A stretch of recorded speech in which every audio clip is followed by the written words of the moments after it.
What about now? Can you hear now? Okay, good. Okay, good. Okay, they can hear. Good.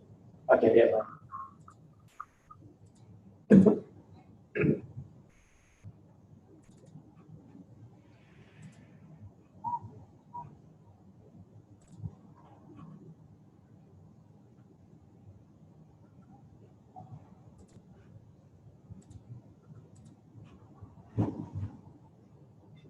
Okay, should be good now.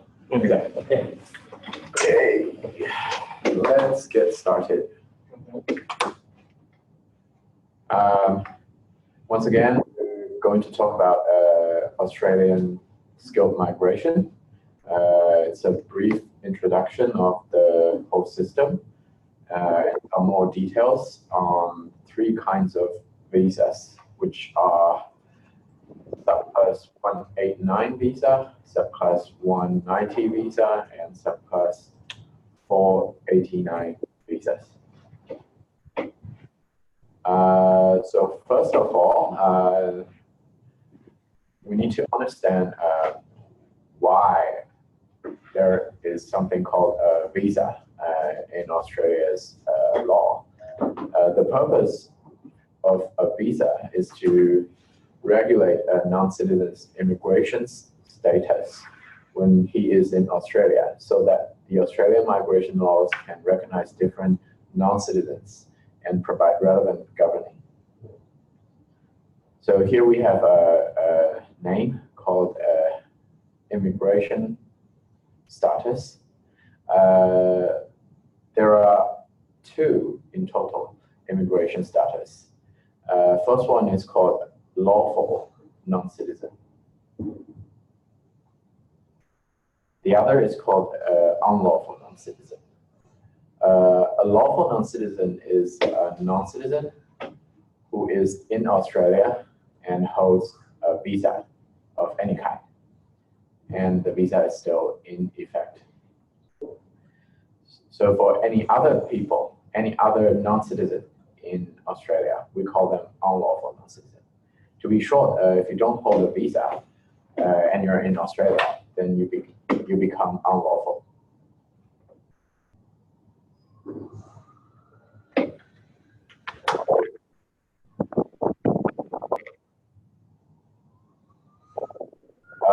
Then we are going to look at the definition of an Australian visa. What is exactly an Australian visa? Simply, it is a permission that allows a non-citizen of Australia to travel to and enter Australia for specified times. There could be different times. Sometimes your visa could be only granted for one entry to Australia, which means you can only travel to Australia for once. Sometimes they can grant. 1 second, make sure. The PPT is stuck for what? According to the audience. Let me see.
Teacher, after this slide. Should be next one. Should the next one? Yeah. Okay. Can everyone see? Yeah, it's good. Okay, cool. So generally, for the definition of an Australian visa, there are two parts. The first part is a travel permission that allows a person, a non-citizen of Australia, to travel to Australia and enter Australian border for specified times. Sometimes it could be a single entry. Most of the times it should be multiple entries. And the second part of a visa is the stay permission, which means the permission to allow a non-citizen to remain in Australia for a specified period. It could be different periods.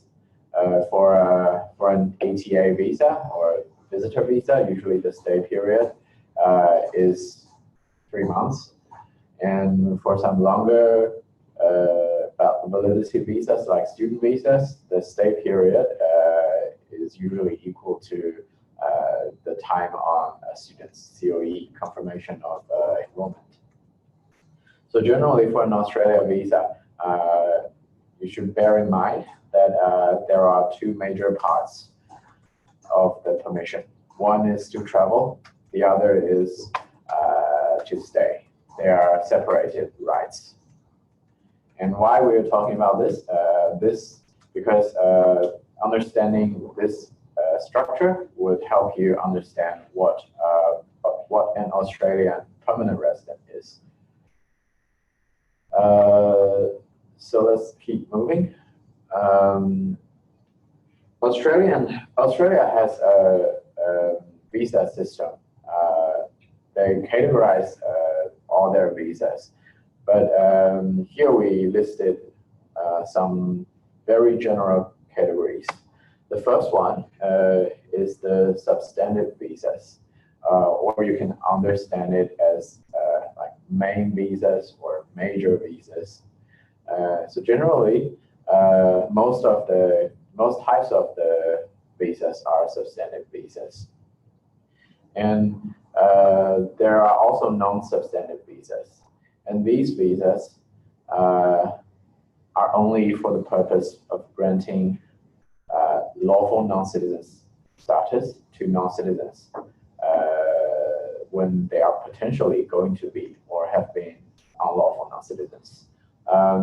There are some examples of non-substantive visas. All the bridging visas are the non-substantive visas. Normally, we can see bridging visa A and B.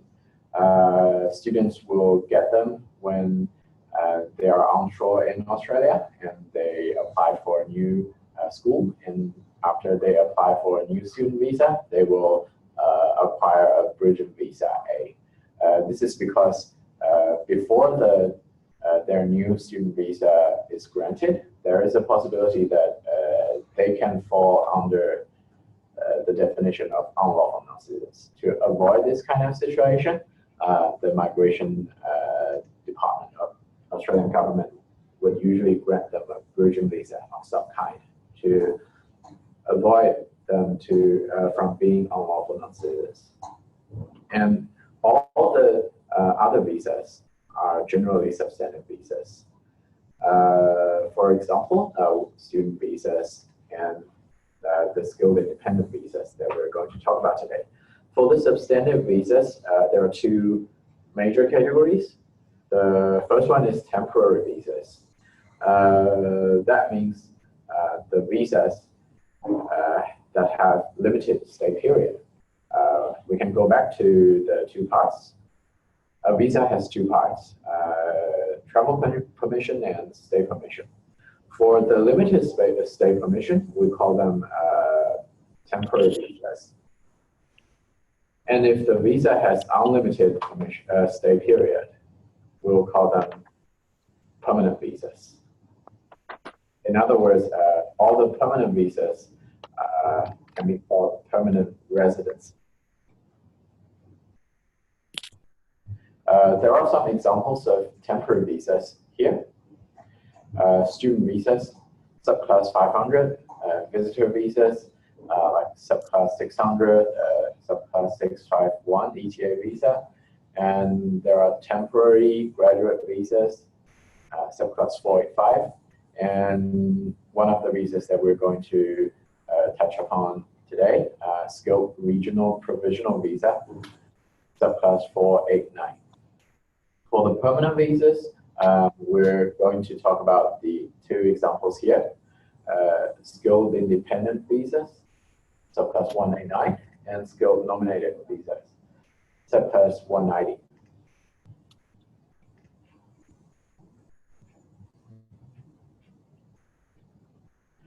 Before we move on to the details of each visa, we can have a look at the Australian government structure and how a visa decision is made. Sorry, Victor, I think they start again.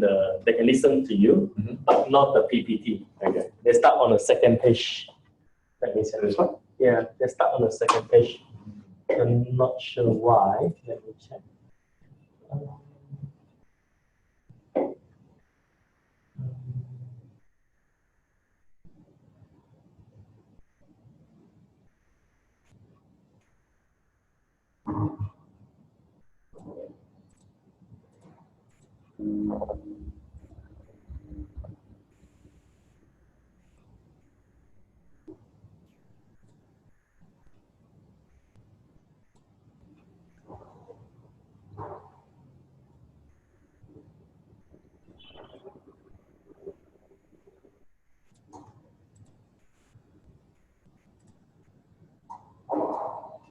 Emang nggak kedengeran ya? Emang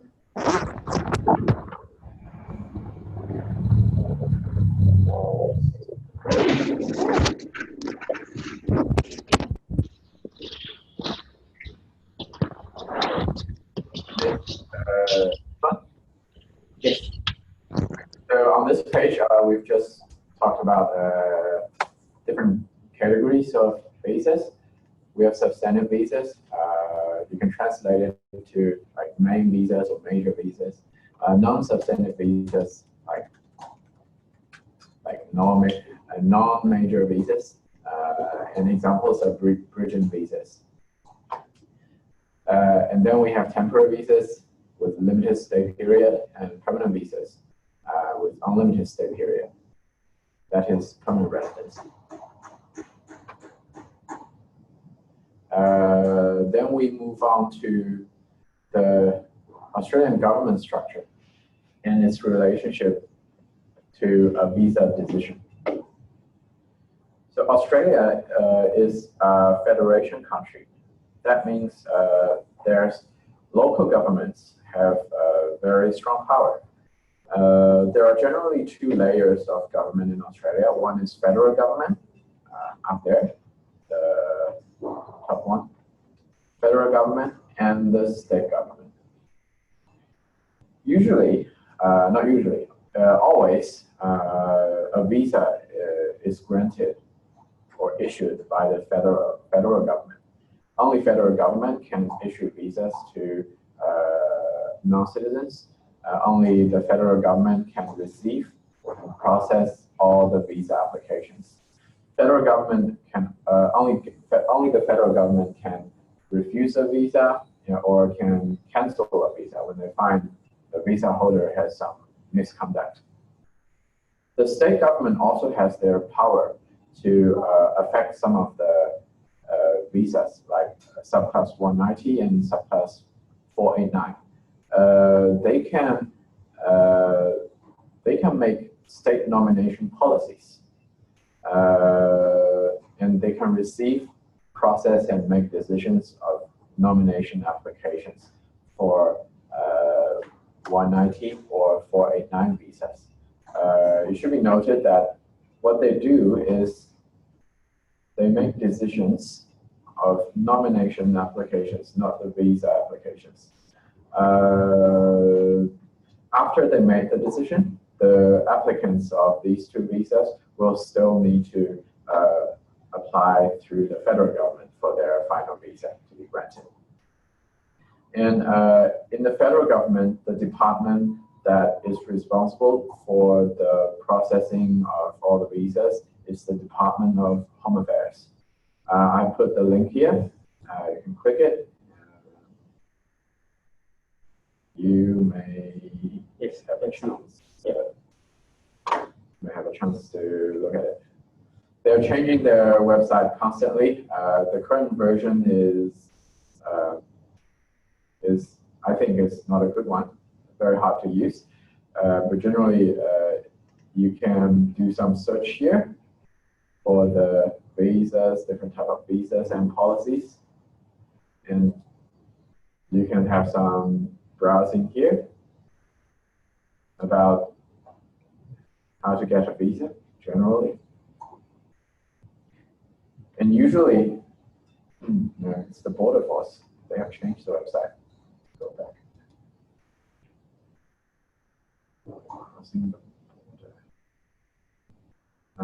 This one should be the visas. Yeah, Australian visas is in this section. You can have a look at all the Australian visas for different purposes. If you're lost on this website, you can contact us to help you to navigate the whole situation. Yeah, and then we keep moving.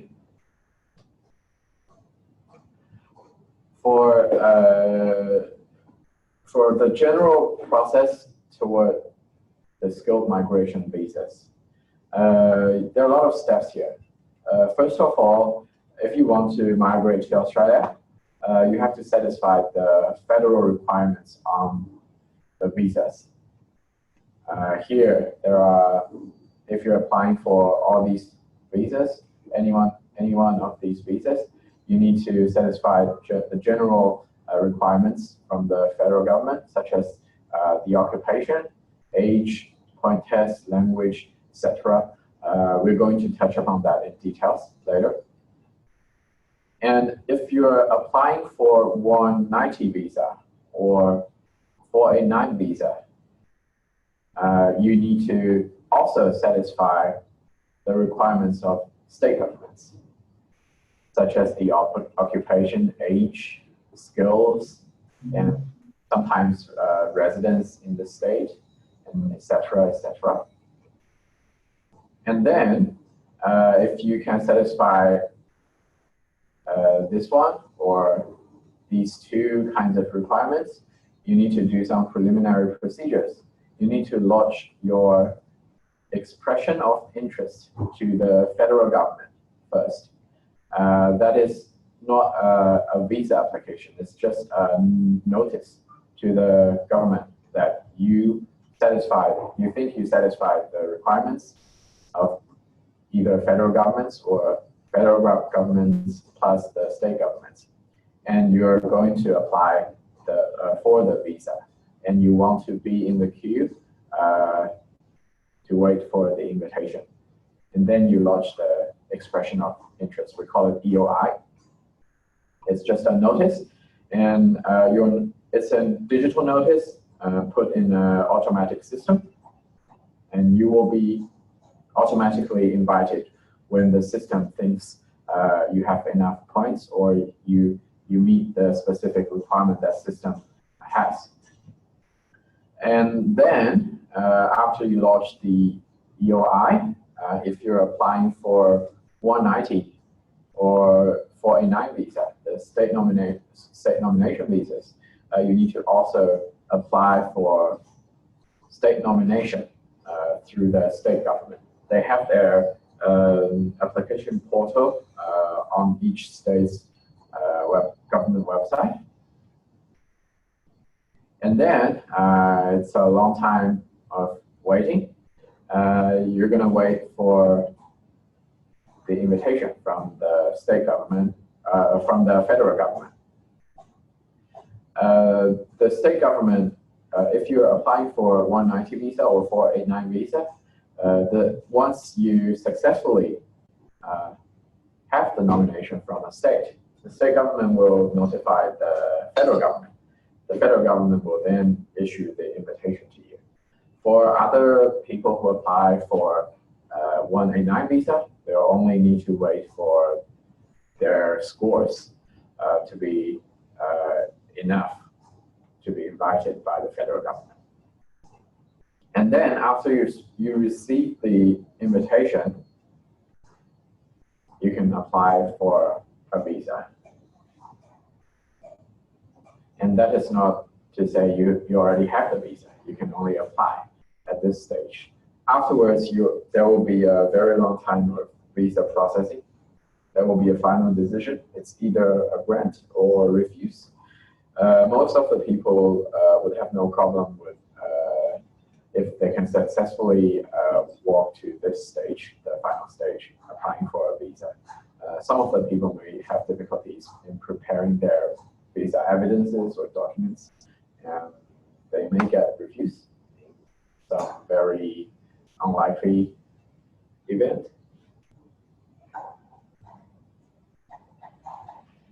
Then we're going to look at the detailed requirements of these three types of visas.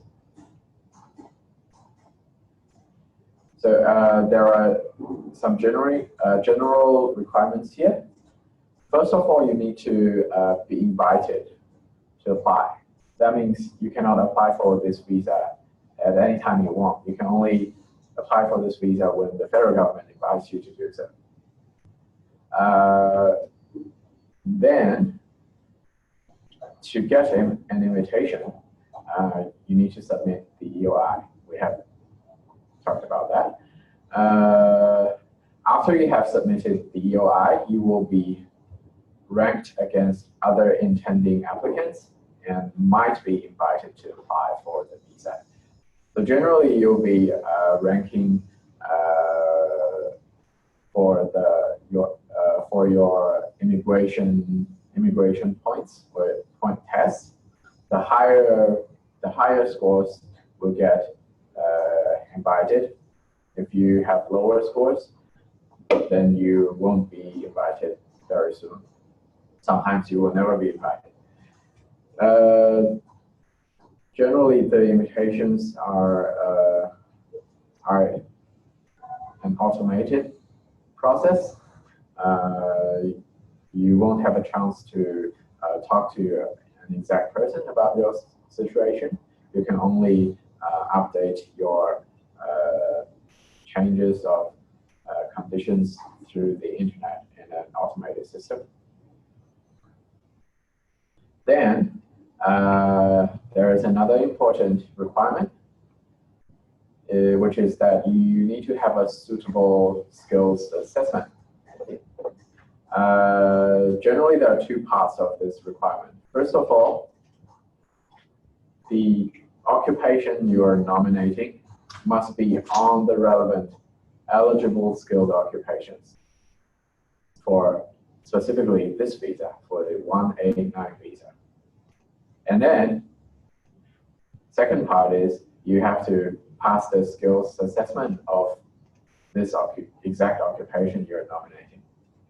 And we can have a look at the occupation list. I've put the link here. I'm going to teach you how to navigate through the list. So when you navigate to the website, I think they cannot see.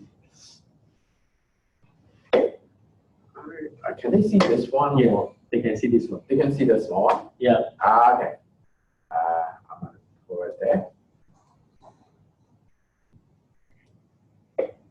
Can they see this one? Yeah. Yeah. Okay. That looks good. Mm. Okay. Yeah. Okay, so it's a combined list. It's currently in the archive, and the new website hasn't bring that online, but you can still use that. If you pull it down, you can see 1, 2, 3, 4, 5 columns of information here. The first column is the occupation. That's generally all the occupations which are possible to get a permanent or temporary visa in Australia through the skilled migration program. And we have the popular content here.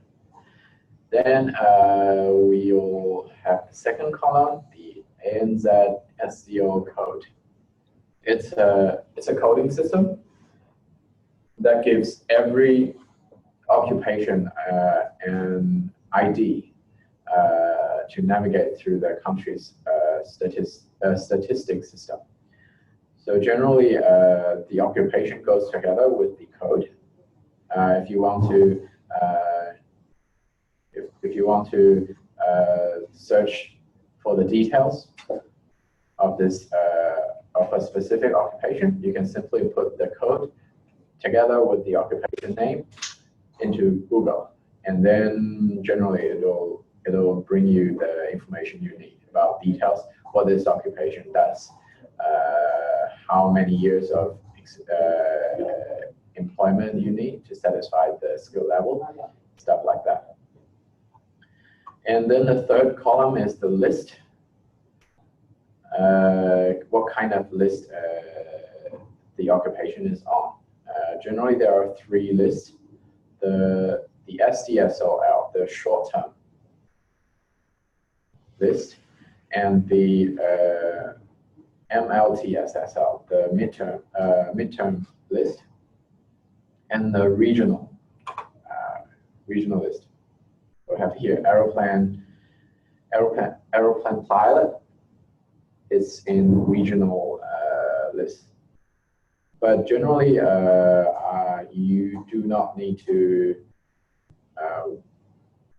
worry much about the listing, because more often it's more useful to use the next list, visa subclasses that the occupation is eligible for. It is very important for this column.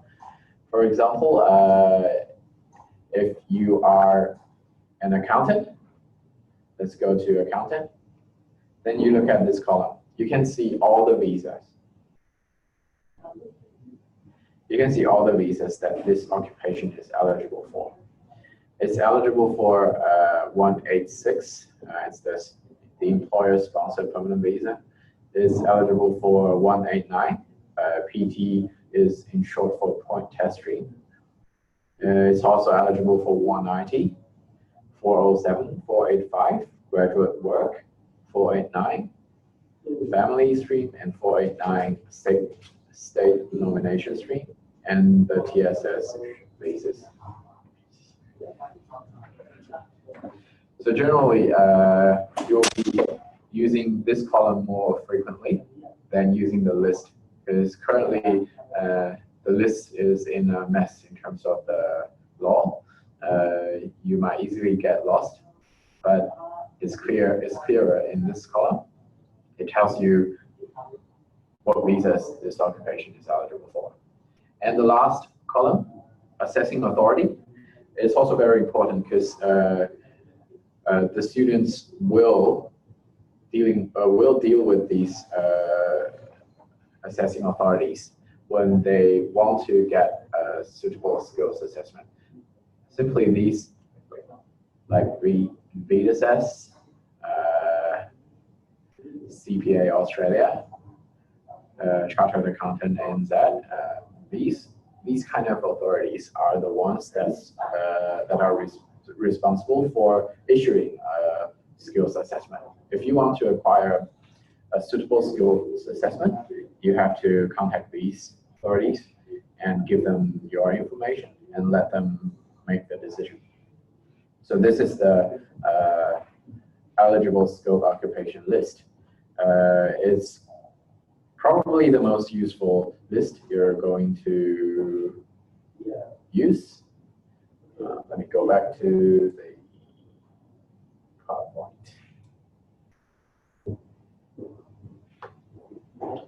Okay, and then after you have a suitable skills assessment, you need to be under 45 of age.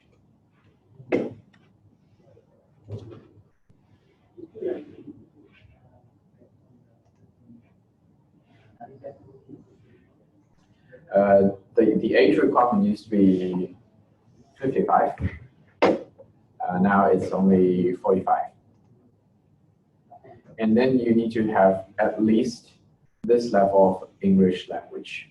That is IELTS test 6 or above in each of the components. Or you can get the equivalent marks for TOEFL or PT Pearson test. And at last is the most important part. You need to be able to score at least 65 points or more. 65 points is the current pass mark of the point test of all the skilled migration point tested visas. So it's the least requirement that you need to satisfy before you can lodge an EOI. If you're only 60 points, like the old times, you cannot lodge an EOI. Your EOI will be rejected by the system. You can only successfully lodge your EOI into the system after you have been able to claim 65 or more. I have put the points table here of the migration department's website. However, I found this point table incomplete. So probably you will need to Probably you will need to look at our PowerPoint slides today for the detailed scores. As you can see, there are language scores, skilled employment scores, blah, blah, blah, and qualification scores, in Australian study requirement, specialist education qualification. But then that's it. It's the end. It's missing some of the other points. We'll talk about that later. So generally, what this visa, if you get this visa allows you to, first of all, you can remain indefinitely in Australia and travel to and enter Australia for unlimited times within 5 years after the visas are granted. Yeah.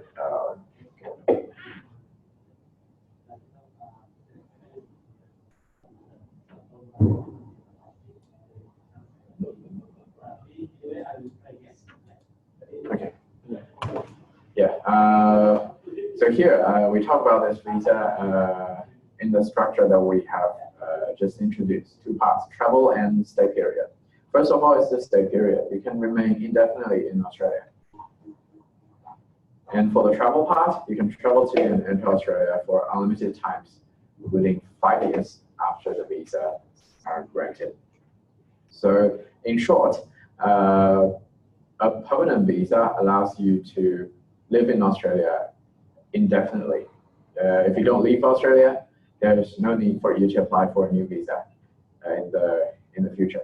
But if you want to travel to other country and come back to Australia in the future, especially after 5 years, then you need to apply for a new visa called a resident return visa. But that will be much easier for the permanent residence holders. So generally, the travel permission only lasts for 5 years, but the stay period lasts forever. Then it's the 190,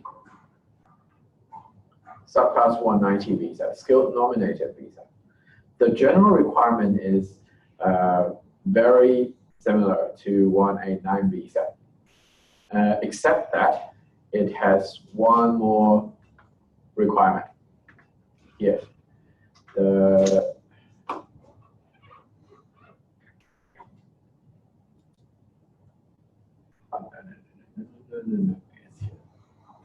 satisfy relevant state requirements and receive the state government's nomination. So you need to be nominated by a government in order to satisfy all of the general requirements. If you're missing that, you cannot apply for the 190 visa.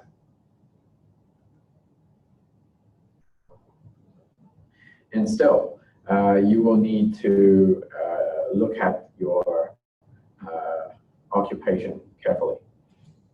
We can go back to the occupation list.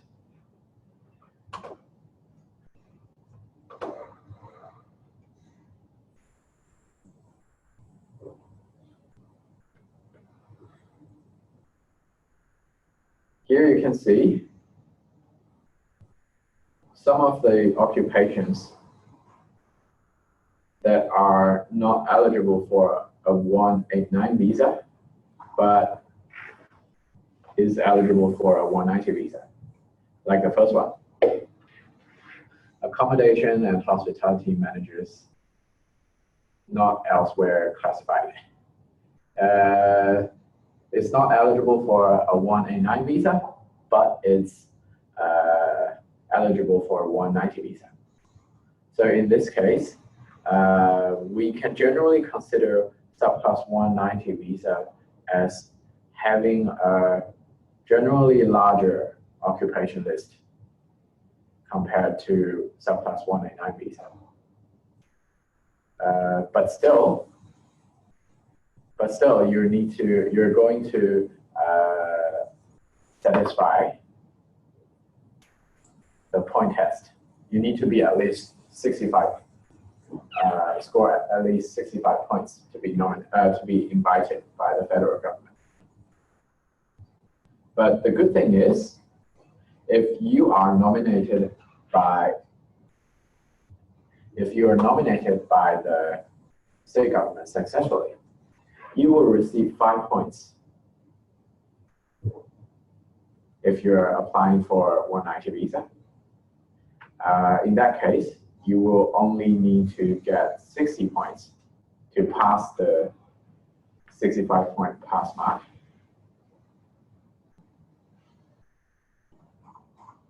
So some people may consider this a little bit easier compared to 189 visa.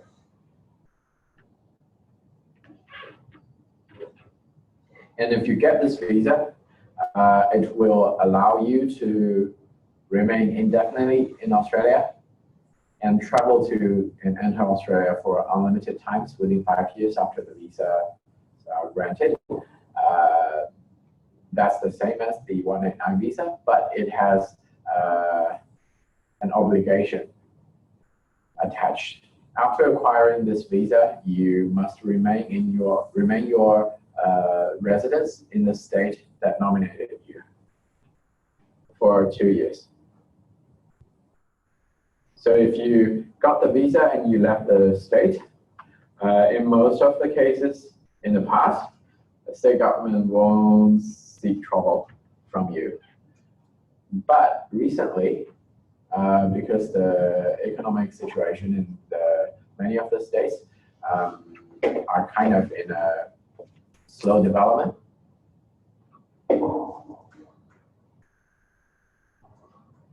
state governments are very strict on whether you stay in the state after you get the visa. We've recently seen cases like people have left the state for 4 years, and his visa got cancelled because he haven't lived in the state for even 1 day after he got the visa. So that's the obligation attached to this visa if you want to apply for it. If you want to apply for it, you need to be prepared to stay in the state for 2 years.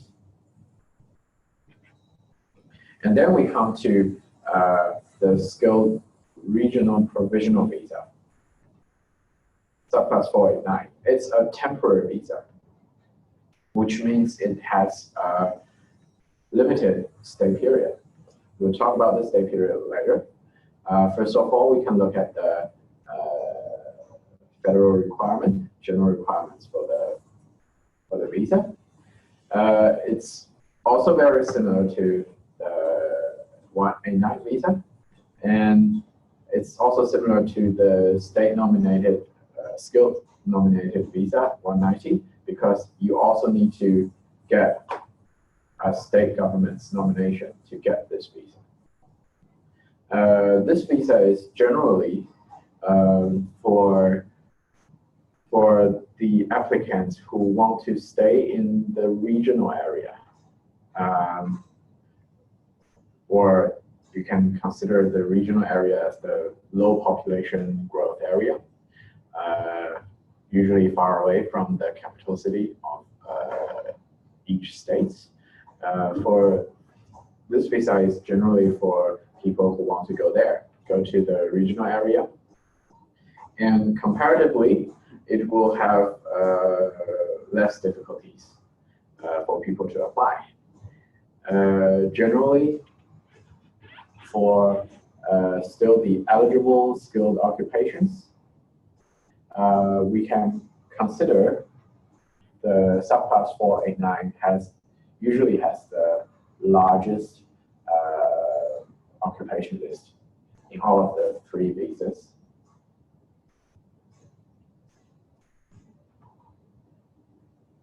And also, in your point test, if you have successfully been nominated by state government for the 489 visa, you will receive 10 points. That is 5 points more than the 190 visa. So in this case, if you're applying for 489 visa, then you will need to get, you probably need to get 50 points, 55 points from the other items to pass the 65 pass mark. So after you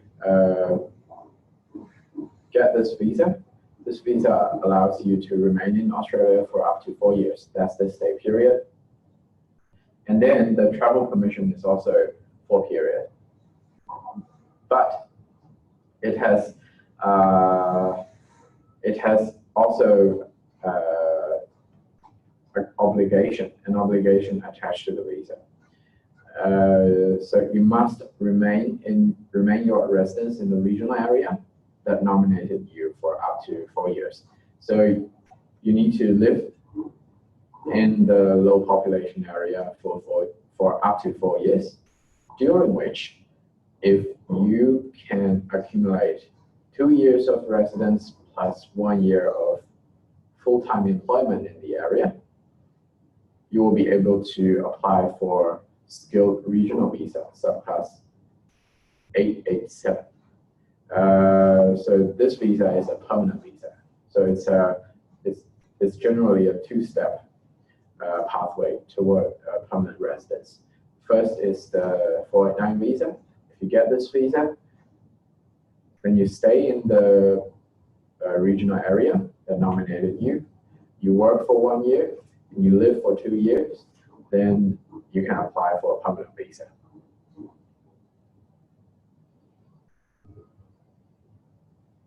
So there are certain major differences between 189 visas and 190 489 visas.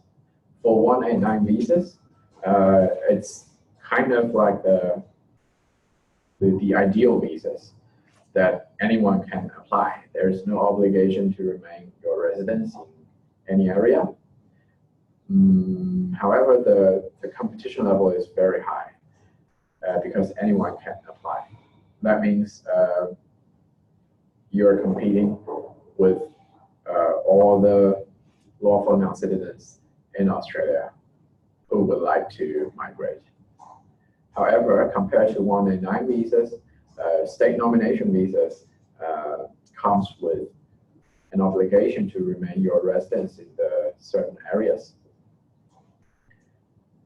But most states will protect their local graduates and reduce the difficulties for them to acquire a state nomination. What they can do, they have 3 kinds of policy. Usually, they will put a larger eligible occupation list for 190 visas, or even larger eligible occupation list for 489 visas. For example, the occupation interpreter.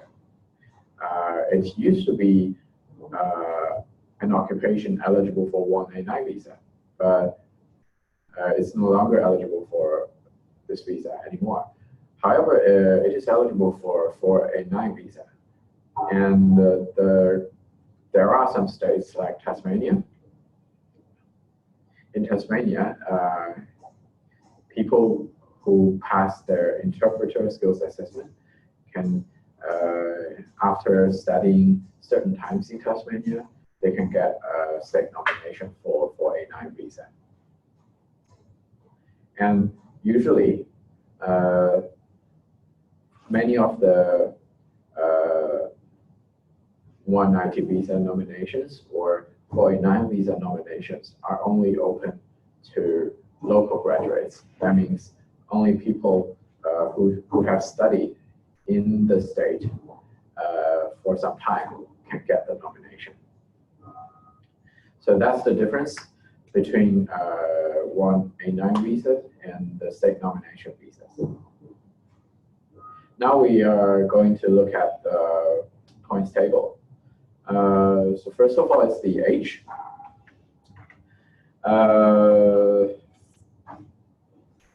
Probably many people are quite familiar with the age scores. If you're 18 to 24 years old, you can get 25 points. 25 to 32 years, you get 30 points.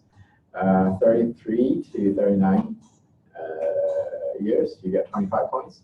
40 to 44 years, you get 15 points. If you turn 55 years, you won't be able to apply any of the visa above. So for the age points, there is an issue that you need to pay attention to. Is the cut-off time of each points. For example, if you have just turned 24 years old,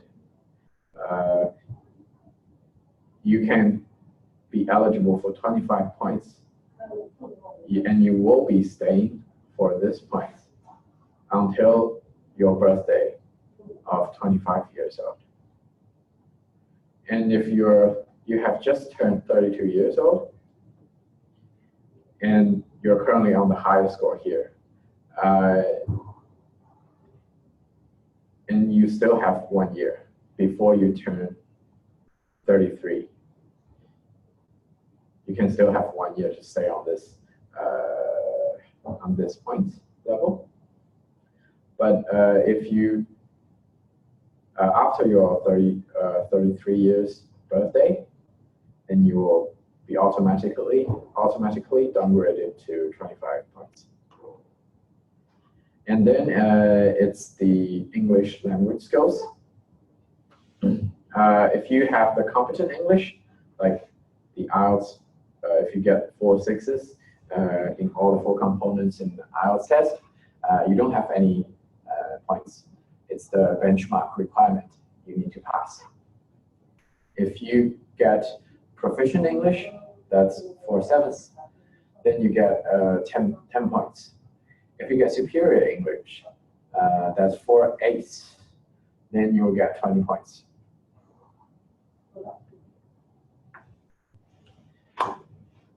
And currently, there is a very popular new test that emerged roughly 2 years ago. It's called PTE, Pearson test.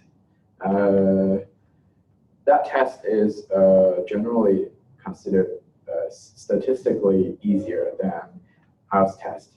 So currently in Australia, the onshore statistics, many of the students who could only get 4 7s in the past are now getting 4 8s. So if your students have difficulties with the IELTS test, they can try PTE test instead.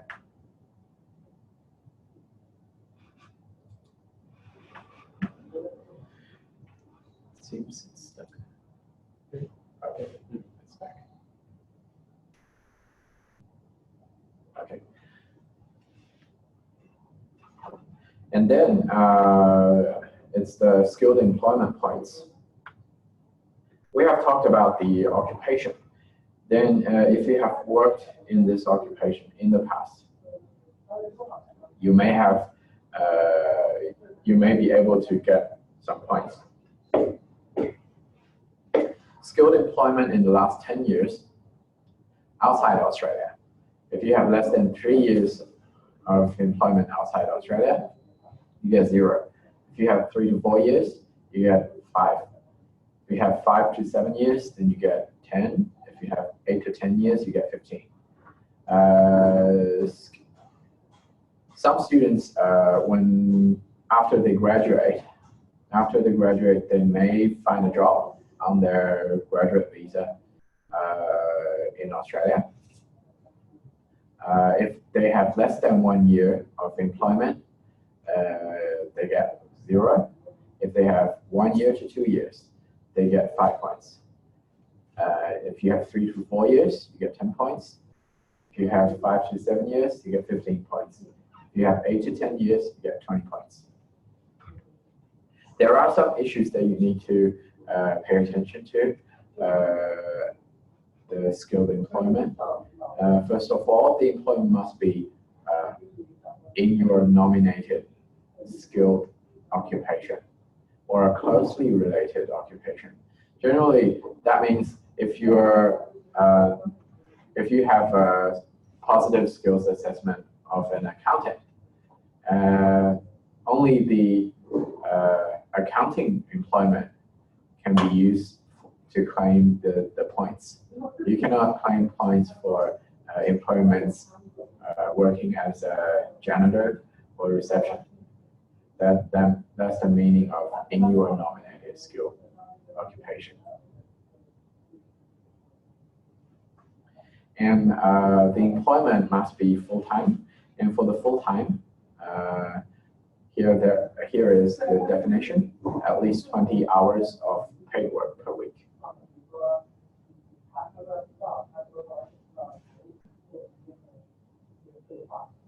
And then it's better if the skills assessment authority admit your or recognize your skilled employment. If they recognize your skilled employment, it will be very likely you can claim the scores.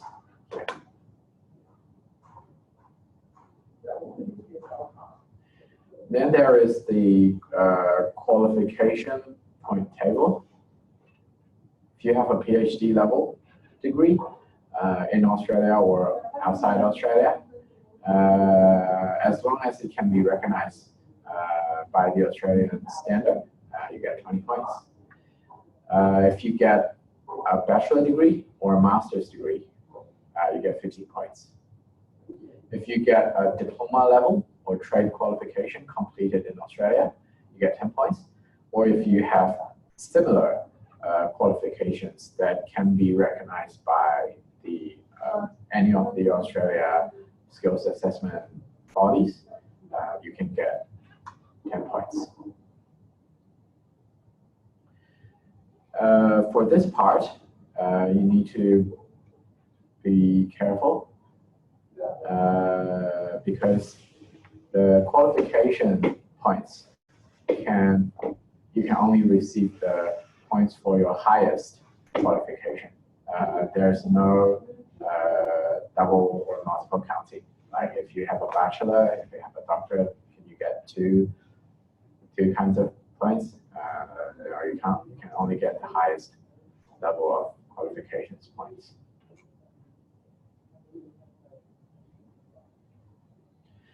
And then it's the Australian study requirement. If you have studied in Australia for 2 years and there are 2 detailed requirements, it has to be degree, diploma, or trade qualification level qualification from an Australian educational institution. And the total course register time, that means the total time add up on the student's COE, should be more than 92 weeks. The actual teaching time should be more than 16 calendar months. This may be useful when you're choosing programs for the students. Some programs are only 76 weeks, and in that case, students need to do 1 more program in order to satisfy the 2-year requirement. And some programs have 96 weeks or 92 weeks, and for those programs, they're totally suitable for claiming these 5 points. And then it's the regional study points. That means you need to satisfy the above requirement, that the Australian study requirement in a regional area. For example, if you enroll courses, all the courses, the 92 weeks of courses in the regional area, and you have sat in the regional area's classroom for more than 16 calendar months, you can claim another 5 points. Then is the professional year study. If you have completed a 1-year professional study program, then you have 5 points. But this point is only for 3 majors: accounting, IT, and engineering students. And then is the credentialed community language. That means you need to pass the CCL test. It's a translation test that asks you to translate your mother tongue to English. If you pass that test, then you get 5 points.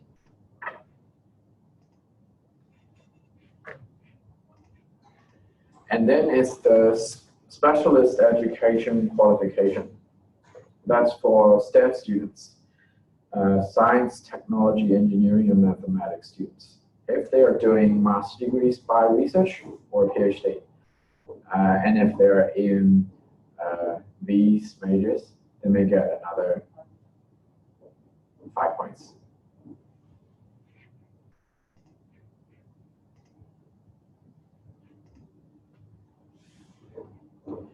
And here are the major points of the point table.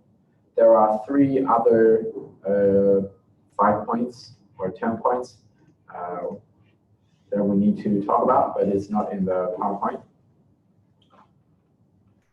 First of all, is the state nomination points. If you apply for a 190 visa nomination through a state government, you will get, if you have successfully get the nomination, you will get 5 points. If you're applying for 489 visa nomination and you have successfully got the nomination, you will receive 10 more points. And at last, it's the what we call partner point, or spouse point. If your partner is also on the same list of the occupation, and they have also passed the skill assessment, they can give you 5 more points. We can go back to the list. Here. If you are an accountant, here it says it's eligible for 189 visa, and you do want to apply for 189 visa. Then your partner is an actuary here. If the 3rd column also says this occupation is eligible for the same visa you're applying, and your partner acquires a positive skills assessment through this skill assessment authority, then you can get another 5 points. In that case, you will be the main applicant for the 189 visa, and your partner would be the secondary applicant of the visa. You will be granted with 2 189 visa in total. Okay, let's go back.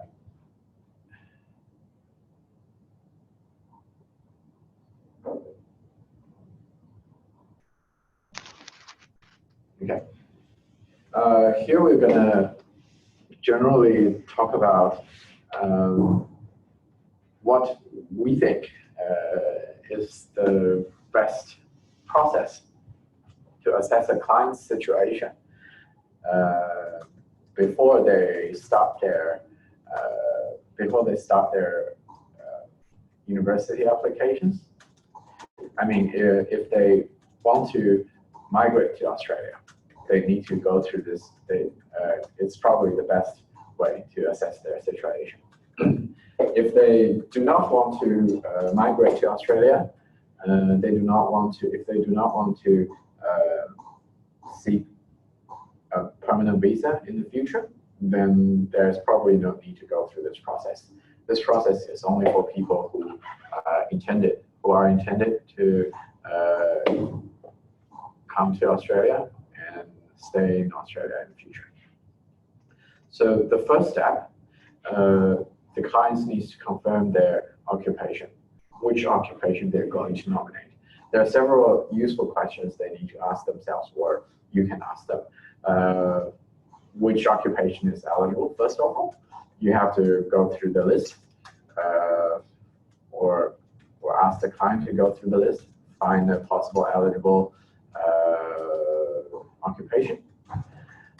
Then you need to ask them, is it closely related to your background? Because if it's not closely related to their existing background, it might be difficult for them to acquire a skills assessment in the future, which will compromise the whole process of visa application. Then you're going to ask them, how can you acquire a positive skills assessment for this occupation?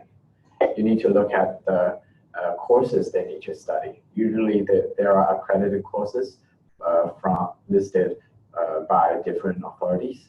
We'll show some examples later. Then some of the skills assessments authorities require the applicants to have employment record to pass their skills assessment.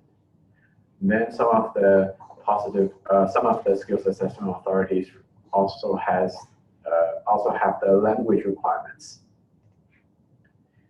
And after these questions, there's final question: what visa options do this occupation have? You need to look at how many visa occupations.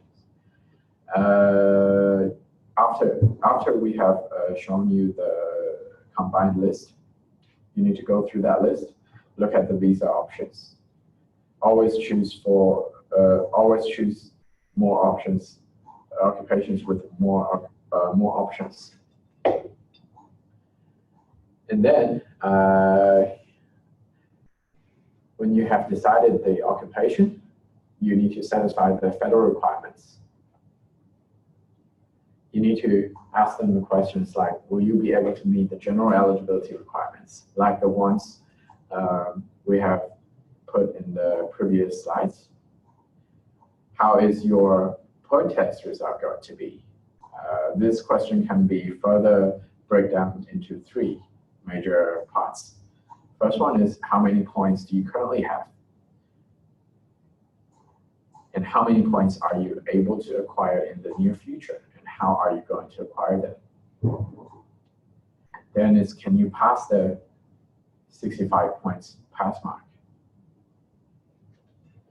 Then you're going to look at the current situation. Usually you will ask us, what is the current invitation points level? For example, for accountants, you can't get invited if you only have 65 points because the competition is very fierce. Only people with 80 points can get invited. In fact, currently, almost all the occupations need 75 points to actually get invited. All the people who are less than 75 points, they will stay in the system and waiting for the system to round out all the higher mark applicants. Then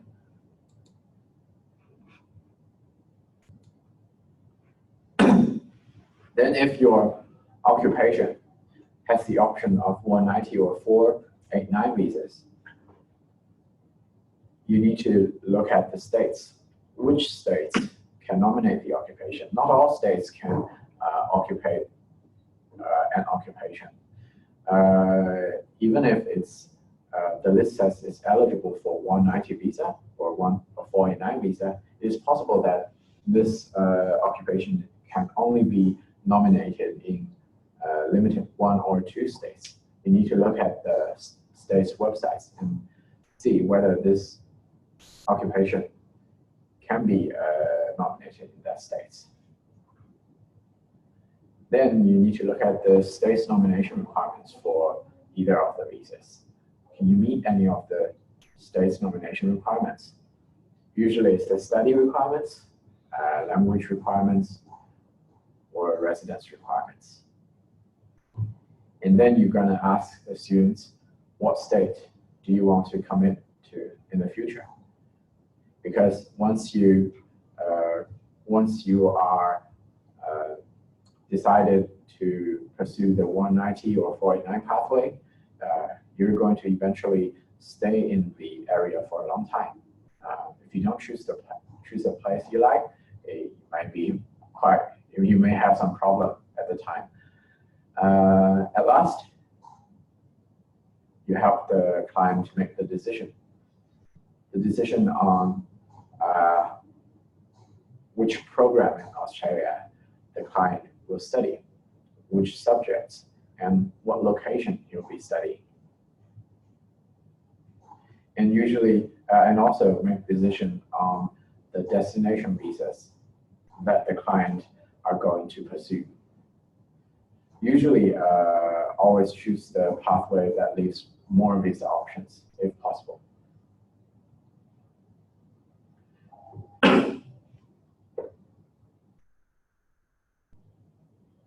So, to have a brief summary of the Australian skilled migration system, occupation is everything. It's the starting point of the whole migration planning. If you have planned the occupation well, you may not meet a lot of obstacles in your future pathways. Consideration of a suitable occupation, I think, should start before a student starts to apply for an Australia education program. Oh, sorry, I have a typo mistake here. It should be if he or she would like to migrate to Australia, not to study.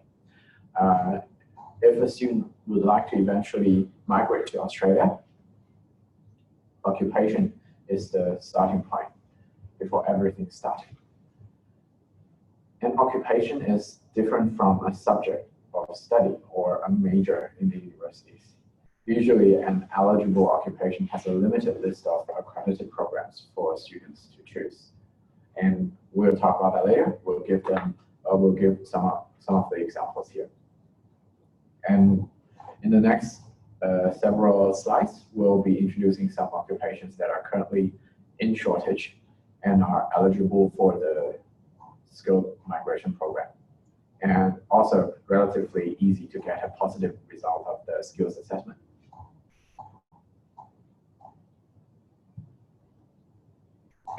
So first occupation, it will be IT occupations. Everyone knows that Australia does not have heavy industries.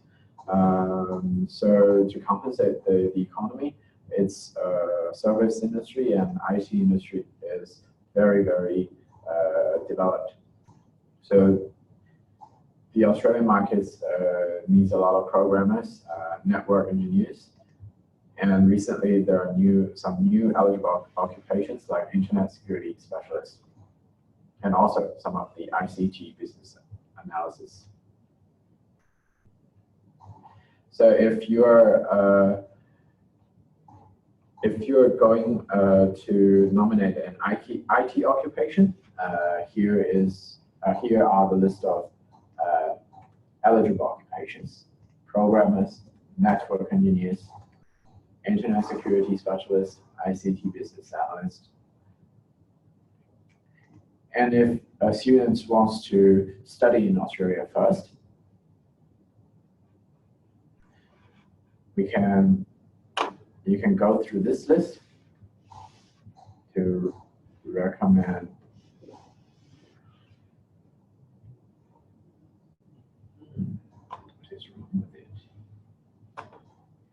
you can recommend some courses from this list. See, it's here.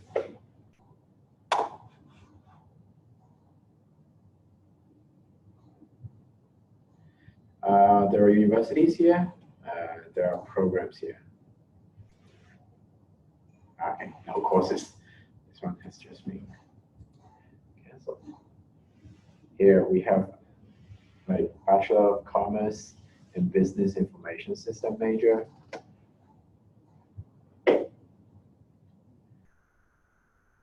Generally choosing accredited programs from the list is a safe choice for those students who acquire a positive skill assessment in the future.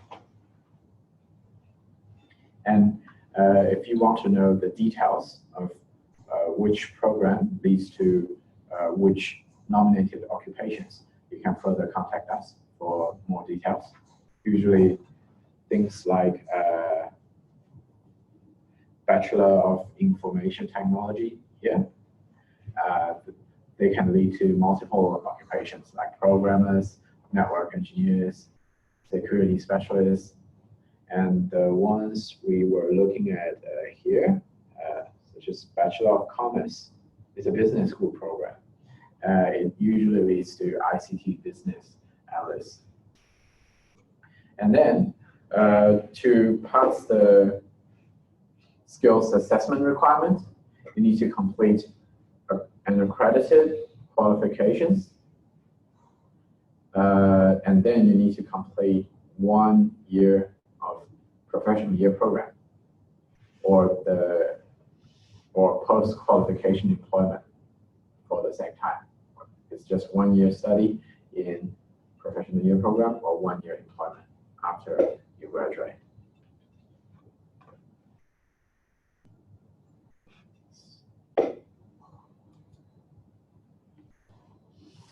Then it's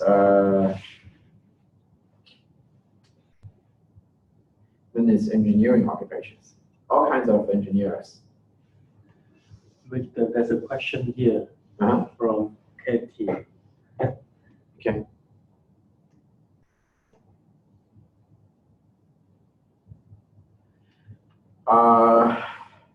Generally speaking, in terms of successful rate, China does not really have a very high rate of success. It's just that there are many Chinese people there. Then there are a large number of, maybe the highest, not highest, second highest number or third highest number of people get migrated. Malaysians has their own advantage in terms of English, in terms of like work environment, adaptation. They're easier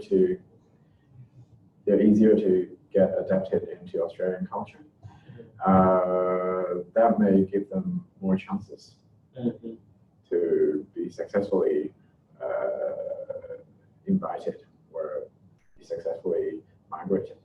But in immigration data, there's no official data like the rate.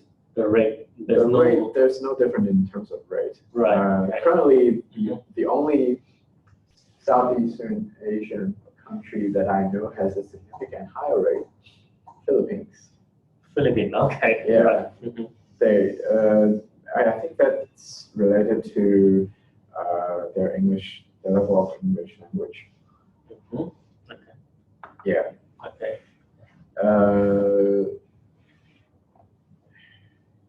And then it's the engineering occupations. All kinds of engineers can be nominated. We've seen chemical engineers, we've seen like material engineers, all kinds of engineers. You need to pass the skills assessment, you need to complete an accredited qualification. And I've also put the link here. You can click on that later. It's a PDF file. Sorry, another question from Joy. Okay. Same question. How about the Indonesian? I didn't really notice the Indonesian figure. Generally, I don't think there is a significant higher rate for Chinese people. There are a lot of Chinese people get migrated because there are a number of Indonesian people are. There are not many Indonesian students here compared to Chinese. But if you can cultivate a larger client base in Australia, there will be more people. It's competition eventually. It's competition across different nationality. It's competition within the nationality. Currently Indians is the first one. Okay. Yeah. Indians has the highest immigration rate. British probably is the second. China, the student, I don't really have the exact figure of Chinese students, but through my past work experience, roughly 10 to 20%. That's okay. Yep. Yeah. Okay.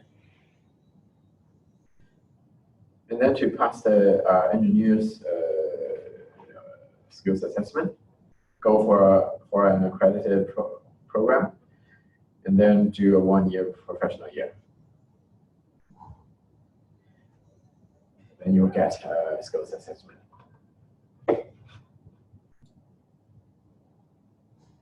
And then it's the shortage here, registered nurses. Registered nurses has the largest immigration quota in terms of numbers of people every year. Currently, it's more than 10,000. The planning level of invitation is more than 10,000, but not many of them, not many people get invited. And many of the invited registered nurses come from Philippines, as far as I know, because they can easily pass the language requirement for the registration. So generally, to pass the skills assessment, you need to complete an accredited qualification. I'll also put the link here. You can see that later. It's a search engine of the Australian Medical Board. You can search for the registered nurses, education providers, and you can see the programs. To pass the skills assessment of registered nurses, you need to either have 4 7s in the IELTS test, or you complete 4-year full-time study in Australia. That's the language requirement. And then there is another popular occupation, early childhood teachers.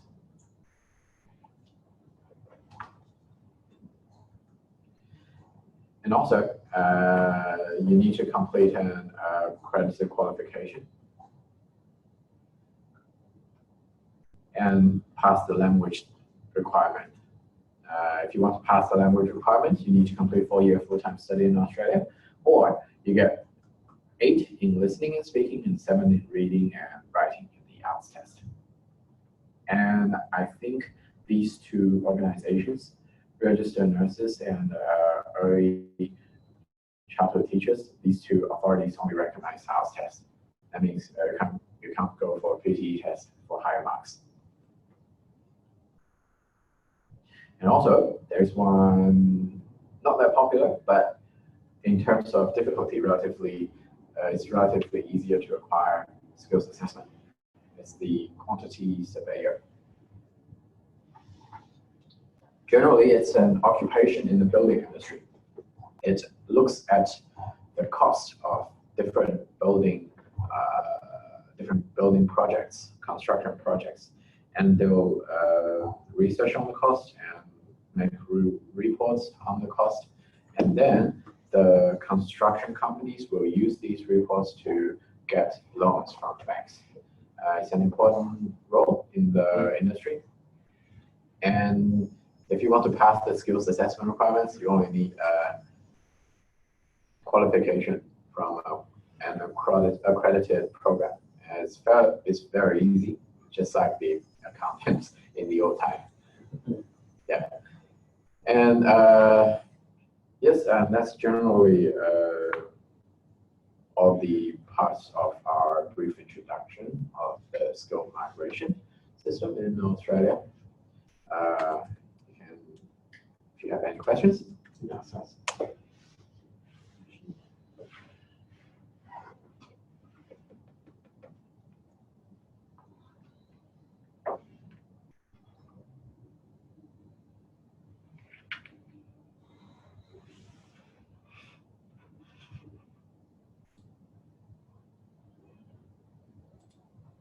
Is it stuck again? No. I got a question from Edwin. Any chance you have the web page URL that details out the latest risk level listing for each country globally? For example, Malaysia is level 2, Vietnam is level 2. Sadly, no. The risk level is non-public information. If you have a very good relationship with a specific school, they'll tell you their risk level. And the risk level of countries are not public information. They're kept with the department. But usually, if you know the risk level of one school, you can kind of infer the risk level of certain countries by sending them students. By looking at the financial requirements. If they, for example, like University City, it's low risk university. If you send students, then the system requires you to provide financial documents. Then the student's country is probably a high-risk country. That's how we kind of infer the level of different countries. Yes.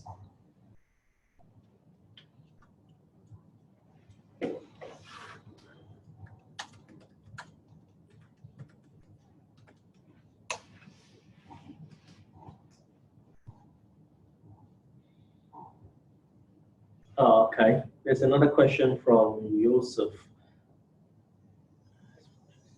For the skill that require work experience in Australia, how the applicants can gain the work experience? Generally, they need to go out and try to find a job in that occupation through website, through referral, and if they want to claim in Australia work experience, it's usually the work experience after they have graduated. Right. If they work, although in the position while they are still doing the program, that time won't be counted to the points because because they're not gonna be satisfied the skill level when they were working. Usually, they only satisfy the skill level when they're working after they acquire the relevant qualifications. Okay.